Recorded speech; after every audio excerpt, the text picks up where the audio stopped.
तो रामायण महाभारत को लेकर महाभारत छिड़ चुकी है और ऐसे में लगातार प्रतिक्रियाएं भी सामने आ रही हैं। हम चर्चा की शुरुआत करें उससे पहले आपको एक रिपोर्ट दिखाते हैं।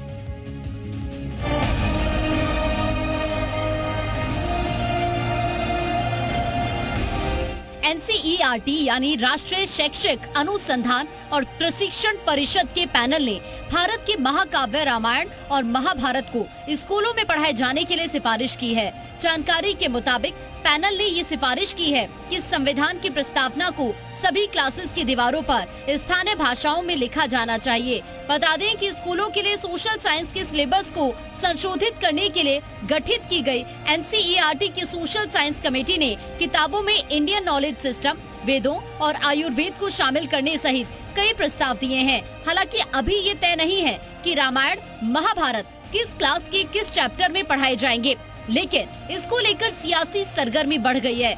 जुबानी हमले तेज हो गए हैं। अपने विवादित बयानों के लिए मशहूर सपा नेता स्वामी प्रसाद मौर्य ने इस मामले को सियासी रंग देने में देर नहीं लगाई।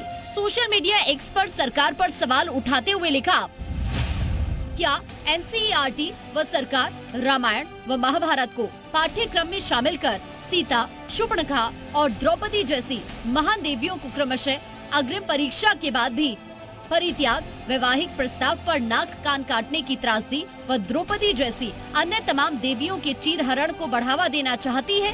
क्या सरकार पारिवारिक विघटन को और भी बढ़ावा देने की पक्षधर है?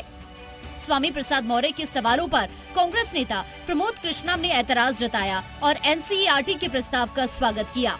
आपको बता दें कि पैनल की ये सिफारिशें सामाजिक विज्ञान के लिए तैयार की गई हैं। इन्हें बस अब एनसीईआरटी की मंजूरी मिलनी बाकी है, लेकिन इस मामले को लेकर जिस तरह से सियासत हो रही है वो हैरान करने वाली है। ब्यूरो रिपोर्ट, जी मीडिया। तो अब कुछ सवाल भी बन रहे हैं, यहाँ पर कुछ सवाल भी खड़े हो रहे हैं। वो सवाल हम आपको बताते हैं। किताबों में राम श्याम से स्वामी को आखिर आपत्ति क्यों है? सबसे बड़ा सवाल ये, क्योंकि एक्स के जरिए स्वामी ने आपत्ति जाहिर की है, स्वामी प्रसाद मौर्य ने। सिलेबस में रामायण महाभारत पर सियासत आखिर क्यों हो रही है? अगर सिलेबस में से शामिल किया जा रहा है तो इतना हल्ला क्यों? क्या सनातनी सिलेबस में स्वामी को तकलीफ हो रही है? किताबों में राम श्याम 24 में किसका काम बनाएंगे? क्योंकि अब इसको लेकर ही कई सवाल जो है वो इस वक्त बने हुए हैं कि क्या ये काम बनाएंगे 2024 में बीजेपी का। तो ये हम आपको बता दें, इस वक्त हमारे साथ खास पैनल जुड़ा हुआ है, लेकिन इस वक्त हमारे साथ रामभद्राचार्य जी भी जुड़ चुके हैं। सबसे पहले उन्हीं का हम रुख कर लेते हैं। रामभद्राचार्य जी, बहुत स्वागत है आपका जी उत्तर प्रदेश उत्तराखंड पर।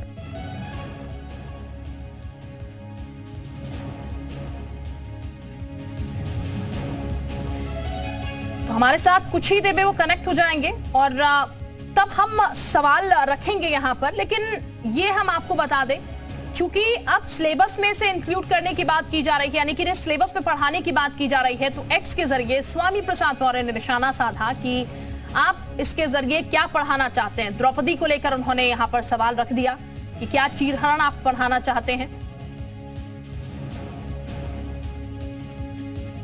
तो हमारे साथ खास मेहमान, खास पैनल इस वक्त जुड़ा हुआ है, उनका हम रुख कर लेते हैं और हमारे साथ रामभद्राचार्य जी भी जुड़ेंगे, लेकिन हमारे साथ आनंद दुबे इस वक्त जुड़े हुए हैं, बीजेपी प्रवक्ता। बहुत स्वागत सर आपका। इसके साथ ही मेजर आशीष चतुर्वेदी हमारे साथ है, नेता है समाजवादी पार्टी के, साथ ही साथ साध्वी गीता है, हिंदू धर्मगुरु, बहुत स्वागत है हमारे साथ। और नीरज जैन हमारे साथ है, प्रोफेसर मौलाना साजिद रशीदी हमारे साथ हैं, मुस्लिम धर्मगुरु। हमारे साथ साध्वी गीता कुछ ही देर में जुड़ेंगी। तमाम खास मेहमान हमारे साथ इस वक्त जुड़ चुके हैं, उनका हम सबसे पहले रुख कर लेते हैं। मेजर आशीष चतुर्वेदी जी का हम सबसे पहले रुख कर देते हैं। आशीष जी, सर चूंकि इंक्लूड करने की बात की जा रही है रामायण को और महाभारत को, तो अगर बच्चे इसको पढ़ेंगे तो आपत्ति क्यों हो रही है सर? देखिए, आपत्ति समाजवादी पार्टी नहीं है, पहली बात तो मैं ये सब। और जहां तक मुझे याद आ रहा है, जब मैं क्लास 6 में था तो महाभारत की पूरी किताब थी शायद हमारे सिलेबस में। अब है या नहीं मुझे इतना आइडिया नहीं, लेकिन मुझे याद है मैंने पूरी वो एक अलग से बुक थी महाभारत। स्वामी प्रसाद मौर्य आप ही की पार्टी से आते हैं? बिल्कुल, स्वामी प्रसाद मौर्य आते हैं हमारी पार्टी से, लेकिन स्वामी प्रसाद मौर्य समाजवादी पार्टी नहीं है। वो उनकी निजी राय है, जो राय वो पिछले कई महीनों से रख रहे हैं। वो अपनी निजी राय है उनकी, उनसे समाजवादी पार्टी की ये राय नहीं। तो सर इसका खंडन फिर क्यों नहीं किया जाता अखिलेश यादव की तरफ से, समाजवादी पार्टी की तरफ से? क्योंकि फिर ये एलिगेशन समाजवादी पार्टी पर भी लगते हैं, आप लोगों पर भी सवाल खड़े होते हैं कि क्या अखिलेश यादव की शह में स्वामी प्रसाद मौर्य इस तरीके से बार बार सनातन धर्म का अपमान करते हैं, सनातन देवी देवताओं पर सवाल खड़े करते हैं, और अब जब ये मैटर आ रहा है इसको लेकर भी सवाल उठा रहे हैं। देखिए, मैं बिल्कुल इस बात से, उनके किसी भी बयान से जो अभी तक उन्होंने दिया है, मुझे कोई भी बयान उनका बहुत समझदारी वाला नहीं लगा। चाहे वो जब से उन्होंने बयान देना शुरू किया है, नहीं तो कोई भी, और ना ही पार्टी के अंदर हमारे लोग उनसे सहमत। ठीक, तो सर मैं आपसे जानना चाहूंगी, ये इंक्लूड होना चाहिए सर रामायण और महाभारत जिसका जिक्र किया जा रहा है? मैं उससे थोड़ा और आगे जाऊंगा। मेरे हिसाब से रामायण महाभारत की कहानी हर एक बच्चा किसी न किसी टीवी के माध्यम से कहीं ना कहीं जानकारी उससे उसको मिल जाती है। मैं समझता हूँ जो भगवत गीता है उसके जो उपदेश है कि एक व्यक्ति के कर्तव्य क्या है, धर्म क्या है, एक पिता का कर्तव्य क्या है, शिष्य का कर्तव्य क्या है, जीवन कैसे होना चाहिए, इसके बारे में जितना कुछ भगवत गीता में है उतना शायद किसी और किताब में नहीं। और क्योंकि भगवत गीता स्वयं नारायण की खुद की वाणी है, मुझे लगता है उससे अगर अंश कुछ लिए जाए तो वो ज्यादा, और ऐसा वो उनके जो है वो सबको एक्सेप्टेबल होंगी बातें, मतलब अन्य धर्म के जो लोग होंगे उनको भी उन बातों को समझने में, उनको आगे अपने जीवन में लाने में आसानी होगी, और अपने अतीत, अपने धर्म, अपने चीजों के बारे में जानकारी होना, इसमें मैं समझता हूँ कोई ठीक है, यानी कोई ऐसी आपत्ति नहीं है विशेष। आशीष चतुर्वेदी जी हमारे साथ हैं, एसपी की नेता, जो की बात कह रहे हैं। हमारे साथ और भी खास मेहमान जुड़े हुए हैं। आनंद दुबे साहब हमारे साथ हैं, प्रवक्ता है बीजेपी के, उनका भी हम रुख कर लेते हैं। आनंद दुबे साहब, क्योंकि सवाल कई खड़े हो रहे हैं, क्या अब राम और श्याम जो है वो बीजेपी की नैया पार लगाएंगे? क्योंकि अगर पढ़ाना ही है तो थोड़ा पहले भी शायद ये स्टेप लिया जा सकता था। 2024 का चुनाव ठीक सामने है, उसी समय यहाँ पर पढ़ाना अच्छी बात है अगर सिलेबस में इंक्लूड किया जा रहा है, लेकिन ठीक चुनाव से ठीक पहले सर इस तरीके का जो आप कोशिश कर रहे हैं, जो सिलेबस में एड ऑन करने की बात की जा रही है, वो क्यों सर? देखिए, आपने कहा कि क्या राम और कृष्ण बीजेपी की नैया पार लगाएंगे।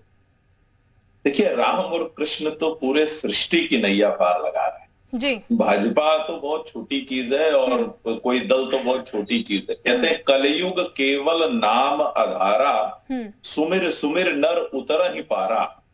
तो ये कलयुग की नाव को पार करने के लिए हरि भजन, प्रभु श्री राम और कृष्ण का नाम ही आधार है, बाकी कुछ है नहीं। अब मैं आता हूं मूल मुद्दे पे। देखिए, एनसीईआरटी ने सामाजिक विज्ञान के लिए जो प्रस्ताव दिया उसमें उन्होंने कहा है कि भाई जो महाभारत है जिसमें गीता भी शामिल है, जो भगवान कृष्ण के अपने बोल हैं, जिसको सारा हिंदू जनमानस और सभी लोग पढ़ते हैं, सिर्फ हिंदू ही नहीं बहुत से लोग पढ़ते हैं, और भगवान राम के जीवन पर आधारित जो रामायण है, रामचरितमानस है, इसके चीजों को जो है वो लाया जाए, और ये बहुत ही अच्छी बात है। ठीक, मैं आपको माफी के साथ रोकना चाहूंगी यहाँ पर। राम भद्राचार्य जी इस वक्त हमारे साथ जुड़े, वापस मैं आपके पास लौटूंगी।